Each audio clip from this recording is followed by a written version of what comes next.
Speaker sir, मेरी आपसे गुजारिश है, क्योंकि कई बार सीनियर आदमी लंबा बोल जाते हैं। मेरी ये इच्छा है कि जो नए आदमी आए हैं उनको पूरा टाइम मिलना चाहिए। तो मेरे लिए आप टाइम फिक्स कर दो कि भाई आपने इतने मिनट बोलना है। आप खुद का टाइम खुद फिक्स करेंगे, अच्छा रहेगा। चलो चलो, थैंक यू स्पीकर सर। क्योंकि आपका सम्मान है, आप बहुत वरिष्ठ सबसे पहले स्पीकर तो सर, मैं आपका समय फिक्स करूं ऐसा मुझे लगता है ठीक नहीं होगा। मैं आपका समय फिक्स करूं, मुझे लगता है वो ठीक नहीं होगा। थैंक यू जी, thank you thank you thank you. सबसे पहले तो मैं आपको मुबारकबाद देता हूं कि आपका एक बयान मैंने पढ़ा था इंग्लिश ट्रिब्यून में कि हर जनप्रतिनिधि को अपडेट रहना चाहिए, और उस दिशा में आपने जो कंप्यूटर दिए हैं, जो टैब दिया है, जो टेलीप्रिंटर दिया है, उस दिशा में वो जो है जनहित की बातों को सुलझाने में, उनको समझने में, उनके विकास में, हिस्सेदारी में वो बहुत योगदान देगा। इसके लिए मैं आपका बहुत बहुत धन्यवाद करता हूं स्पीकर सर। वैसे तो हम सबको पता है कि गवर्नर एड्रेस जो है वो हमारी लोकतंत्र जो परंपराएं हैं और हम लोगों की जो मान्यताएं हैं, गवर्नर एड्रेस को ऑफिसर साहिबान तैयार करते हैं, कैबिनेट उसको अप्रूव करती है, और गवर्नर साहब बजट सेशन के पहले दिन जो है सदन में उसको पढ़ते हैं। गवर्नर एड्रेस जब पढ़ रहे थे वो गवर्नर साहब को भी कोई दिलचस्पी उसमें नजर नहीं आई, क्योंकि वो उनके हाथ कांप रहे थे। मैं देख रहा था, जो भी है कांप रहे थे और अदम में छोड़कर चले गए। तो मेरा कहने का मतलब ये है स्पीकर सर कि गवर्नर एड्रेस में सरकार ने अपनी स्तुति महिमा मंडप किया है, और उस महिमा मंडप को घनश्याम दास सराफ जी नहीं है, अरोड़ा जी हैं, उन्होंने उसको मोशन को मूव किया, धन्यवाद प्रस्ताव को इन्होंने सेकंड किया है। इन्होंने भी बड़ी मतलब उसमें 4 चांद लगा दिए, कसीदे कढ़े पूरे महिमा मंडप में, जबकि होना ये चाहिए था कि इसमें सरकार ने अपनी कमियों को भी दर्शाना चाहिए था। उन कमियों को दूर करने का कि क्या सोच है, क्या नीति है, क्या रणनीति है, क्योंकि गवर्नर एड्रेस जो है मामूली डॉक्यूमेंट नहीं, ये विजनरी डॉक्यूमेंट है। ये किसी प्रदेश की दशा और दिशा को दिखाता है वहां कि क्या दशा है। इसमें चर्चा नहीं की गई स्पीकर साहब कि गरीबी, महंगाई, बेरोजगारी का क्या हाल है। इसमें दिखाया नहीं गया कि हरियाणा प्रदेश का युवा जो है वो नशे की दलदल में जो फंसता जा रहा है, उसको निकालने का क्या रास्ता है। इसमें दिखाया नहीं गया कि हरियाणा प्रदेश जो कर्जे के नीचे दब गया, 4.5 लाख करोड़, 2 लाख के करीब जब बच्चा प्रदेश में पैदा होता है तो 2 लाख कर्जा उसके सिर पर है। उसको कम करने का कोई सुझाव किसी तरह का इसमें नहीं दिया गया। स्पीकर साहब, स्कूलों में मास्टर नहीं, अस्पतालों में डॉक्टर नहीं, कमी है। कोऑपरेशन डिपार्टमेंट में 50% एम्प्लॉय नहीं, आधे कर्मचारी किस तरह उनको वो जो किस तरह सरकार कैसे चलेगी, कैसे आप जनता की प्रति अपनी जो जिम्मेदारी है उसका कैसे निर्वहन करोगे। आपकी लिमिटेशंस हैं, उन लिमिटेशंस को दिखाया नहीं गया कि ये लिमिटेशंस हम ऐसे दूर करेंगे। तो स्पीकर साहब, मैं तो इन्हीं के जो मैं गवर्नेंस पे आता हूं सबसे पहले। डॉक्टर साहब एक मिनट, आप अपना विषय कंटिन्यू रखेंगे। जो माननीय राज्यपाल जी के बारे में हाथ कांपने वाली बात है वो एक्सपंज की जाए, क्योंकि वो एक आदरणीय है। ओके, उस तरह का वो नहीं होना चाहिए। मैं सुशासन, क्योंकि सबसे पहला काम सरकार का गुड गवर्नेंस का है। गुड गवर्नेंस का पिछले महीने स्पीकर साहब सुशासन दिवस मनाए गए। पूरे प्रदेश में एक एक दो पेज की हर अखबार में, मीडिया में महिमा मंडप किया गया, बड़ी भारी एडवर्टीजमेंट करी गई। और मुख्यमंत्री जी यहाँ नहीं है, मुख्यमंत्री जी भी सुशासन दिवस जो है वो गुड़गांव की उस यूनिवर्सिटी के प्रांगण में गए सुशासन दिवस मनाने के लिए, जो यूनिवर्सिटी नौकरियों के लिए पूरे प्रदेश में, देश में जानी जाती है। नौकरियों का बहुत बड़ा घोटाला किया है वहां, उसमें वहां गए। आप कैथल में गए। जब आप कैथल में गए तो मैं मुबारकबाद देता हूं सतपाल जांबा पुंडरी के विधायक खड़े होकर का कि स्पीकर साहब, मेरे हलके में नशा बिक रहा है,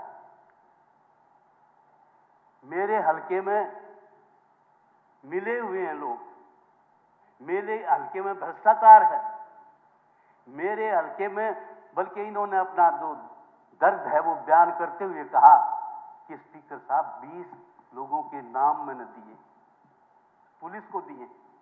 मैं आपकी बात कर रहा हूं, मैं अपनी बात नहीं कर रहा। 20 नाम दिए इन्होंने। अगर मैं कोई बात हो तो ये मेरे को टोके। 20 नाम दिए, आप भी वहां थे, सुना था आपने।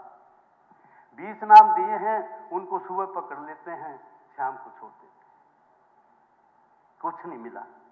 इन्होंने बताया कि नशा कहां रखते हैं, पुलिस को पता है कहां रखते हैं, लेकिन पुलिस उनको पकड़ नहीं रही। ये एक बहुत बड़ा सिस्टम के ऊपर भारतीय जनता पार्टी के विधायक ने एक बहुत बड़ा तमाचा जो है आपकी सुशासन के ऊपर मारा है। ये मैं सदन की बड़ी जिम्मेवारी की बात करना चाहता हूं। ये छोटी बात नहीं बताई। नशा जो है ना स्पीकर साहब, 2014 से पहले हरियाणा में नशा नहीं था। शराब पंजाब की पेरीफेरी में था थोड़ा, चलो जो था वो तो काइंडली तो जी, इसमें मेरा कहने का मतलब ये है कि एक बेटा जिसके घर में है, उस माँ बाप का एक बेटा जो नशे की लत में पड़ के जेल की सीटों के अंदर पड़ा है, उनकी हालत देखो क्या होती है। हर गांव में 100 150 लड़के, बड़े गांव में 400 लड़के जीता 13 और ये नहीं है, पता नहीं है, एक गांव में 5-6 सड़कें जाती हैं। सड़कों के ऊपर आपको पाउच मिलेंगे, इंजेक्शन मिलेंगे, दही के बखोरे मिलेंगे। सुबह जाओ आप पूरे, पता है ये 10, 11, 12 बजे तक बच्चे बैठते हैं और अपने करियर को तबाह करते हैं। अगर इसके ऊपर कोई बहुत ही कठोर कदम नहीं लिए गए तो आने वाला समाज और प्रदेश बर्बाद हो जाएगा और इतिहास में जो है हमारा नाम नहीं किया जाएगा। तो मैं मुबारकबाद देता हूं। दूसरा पॉइंट इन्होंने उठाया आपके सामने कि मेरे हल्के में 115 स्कूल है। किसी स्कूल में जो है, हर स्कूल में टीचर्स की कमी है। एक तो इन्होंने कहा कि 400 बच्चों के ऊपर पता नहीं कितने टीचर बताए। बड़ी दुर्दशा इन्होंने ये बात कही कि किसी प्रदेश या देश का जो विकास का स्तंभ है वो एजुकेशन है। इन्होंने सही कहा। मैंने क्या डीओ को और बीओ को इस बात का पता नहीं है? इन्होंने ये कहा क्या सरकार को पता नहीं है किस बात का गवर्नेंस मनाया जा रहा है, किस बात का सुशासन दिवस मनाया जा रहा है? आपके सामने कहा इन्होंने। ये सीरियस मैटर है। आप मेरे सामने तो सभी बोलते हैं। आपके सामने कहा, मेरे पास वीडियो है, मैं सदन को वीडियो दिखा दूं जी। आपके सामने कहा तो नहीं, आप इसमें से नहीं बात आप सुन, जब आपके मेंबर ही कह रहे हैं, तो इसमें मेरा मतलब ये है जी, जहां शिक्षा की बात इन्होंने उठाई, पिछले दिनों सारे अखबार भरे पड़े थे, एडिटोरियल आए अखबारों में, शिक्षा की बदहाली, education in Haryana deteriorated, education in Haryana has no future, इस तरह के एडिटोरियल आए। इसमें अखबारों में भरे पड़े के आरटीआई में पता लगा 494 स्कूलों में टीचर नहीं, 287 स्कूलों में बच्चे ही नहीं। ये आया आरटीआई में बताया, उसकी मैं इसलिए कोट कर रहा हूं क्योंकि सरकार की तरफ से उसका कोई कंट्राडिक्शन नहीं आया, तो इसका मतलब वो खबर सत्य है। तो इस बात को स्पीकर साहब मैं आपको बताऊं कि जब प्राइमरी स्कूलों में यह हालत होगा तो सेकेंडरी स्कूलों की क्या हालत होगी जी। इसमें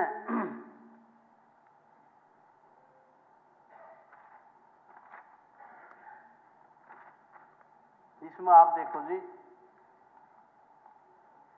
ये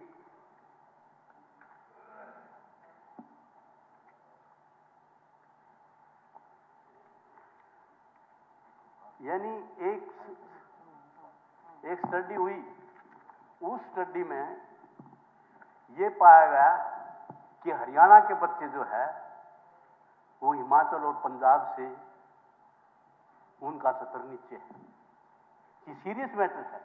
जो हरियाणा आप गाना बना रहे हो, आप हरियाणा बना रहे हो, दिल्ली की तलहटी में बना रहे हो, दिल्ली की विसिनिटी में बना रहे हो, दिल्ली से देश की कैपिटल है, उस हरियाणा में जो है हमारा जो है मैथमेटिक्स में, साइंस में, जमा घटा में हमारे बच्चे हिमाचल और पंजाब से कम है। ये रिपोर्ट आई थी, आपने पढ़ी होगी, न तो मैं बता दूंगा, सदन में रख दूंगा जी।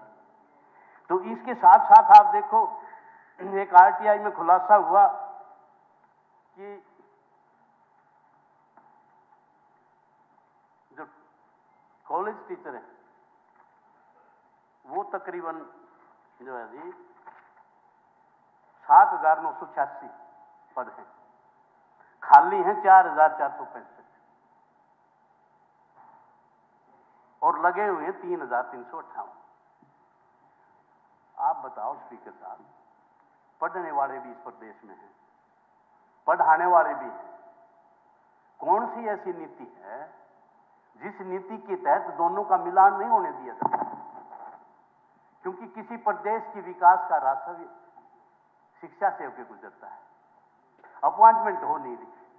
आप ये बताओ, इंग्लिश के, मैथमेटिक्स के, साइकोलॉजी के 600, 700 टीचर नहीं है,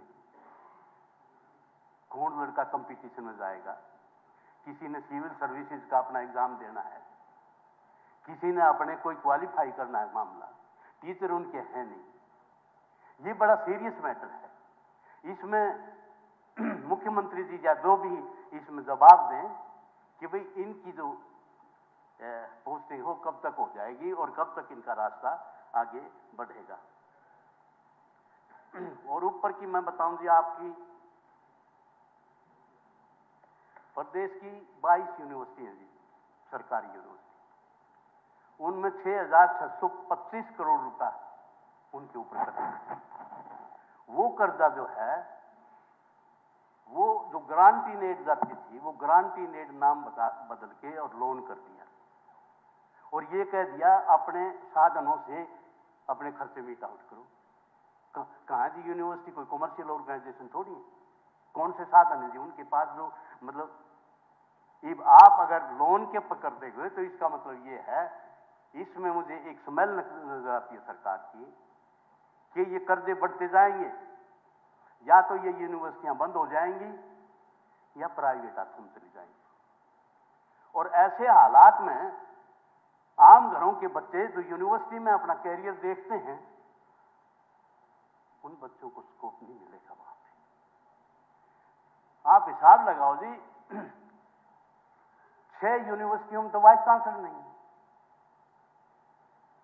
अब चार्ज दिया है, यानी it is the 8th wonder of the world कि एक वाइस चांसलर जेसी बोस यूनिवर्सिटी फरीदाबाद, उस सागर है नाम उनका, तोमर,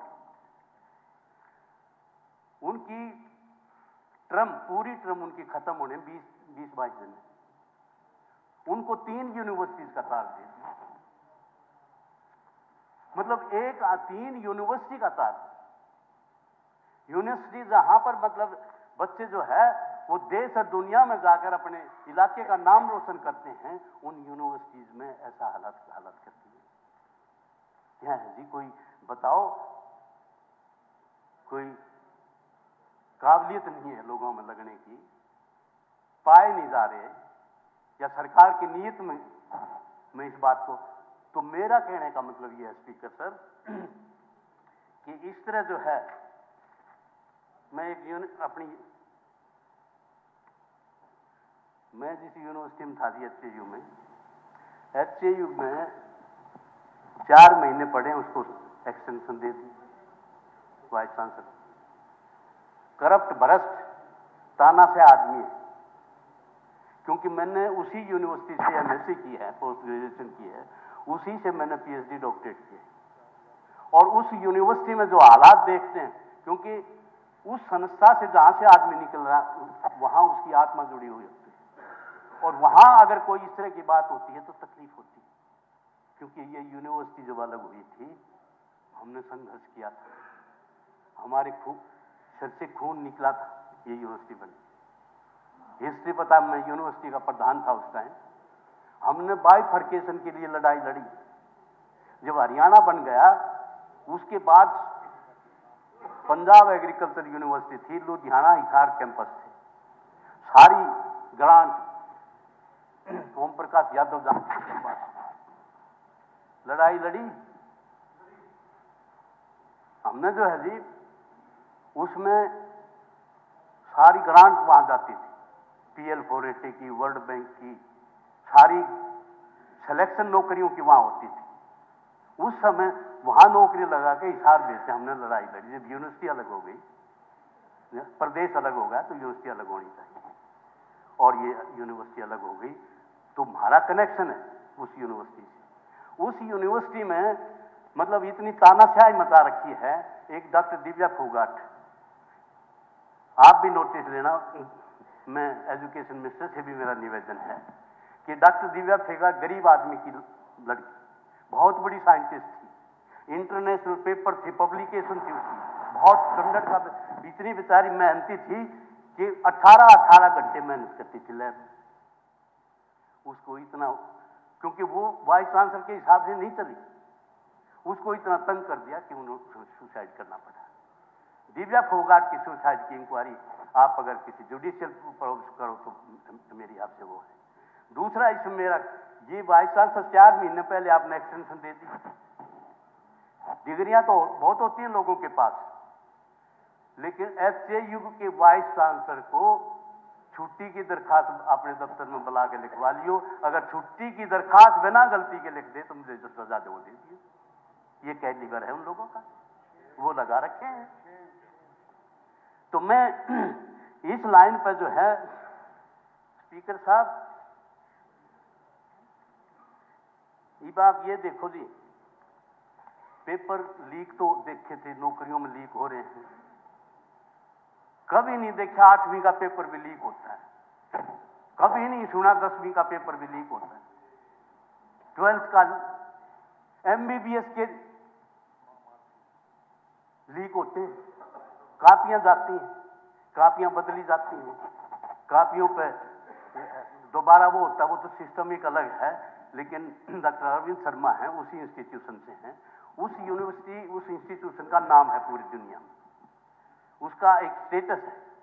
उस वहां पर जब ये बात गई तो मेरा आपसे ये निवेदन, आपके माध्यम से सरकार से, कि ये गड़बड़ी कब से चल रही थी, क्योंकि लोग कहते हैं पहले भी शिकायत थी, सुनवाई नहीं करी, कब से चल रही थी, कितने लोगों को इनको फायदा हुआ, और जो जाली डॉक्टर बने, उन जाली डॉक्टरों ने जिनका इलाज किया, उन पेशेंट को नुकसान हुआ, उसकी भरपाई कौन करेगा? ये सीरियस मैटर है। ऐसे डॉक्टर बना दिए जाली डिग्रियों से, जाली पर्चों से, जाली पैसे से 2-2, 3-3 लाख रुपए देकर पेपर हल करवा दिए।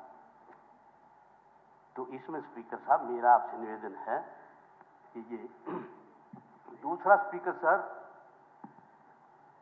रेवाड़ी के अंदर समाधान शिविर था, मैं आपके मेंबर की बात कर रहा हूं।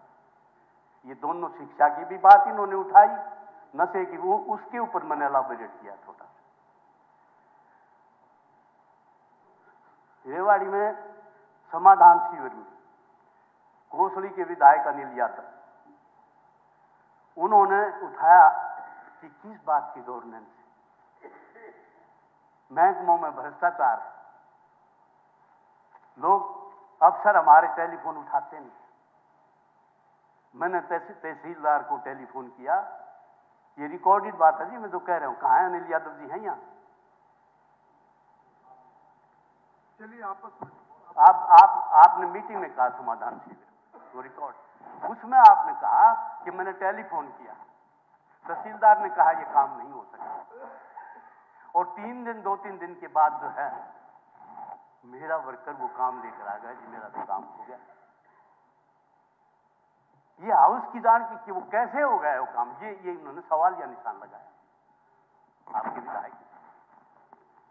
इस तरह से बहुत सीनियर मंत्री, पावर मंत्री विदाउट पावर, मेरे साथी हैं अनिल विज साहब पुराने, बहुत ही विधानसभा के फ्लोर पर जो है बड़ी गहराई हमारी पावर है, पावरलेस है। उन्होंने कहा कि प्रशासन मेरी नहीं मानता, बयान नोटिस दिया आपने, प्रशासन नहीं मानता, मुख्यमंत्री की कार्यशैली पर भी सवाल खड़े कि मुख्यमंत्री जी उड़न खटोले में घूमते हैं,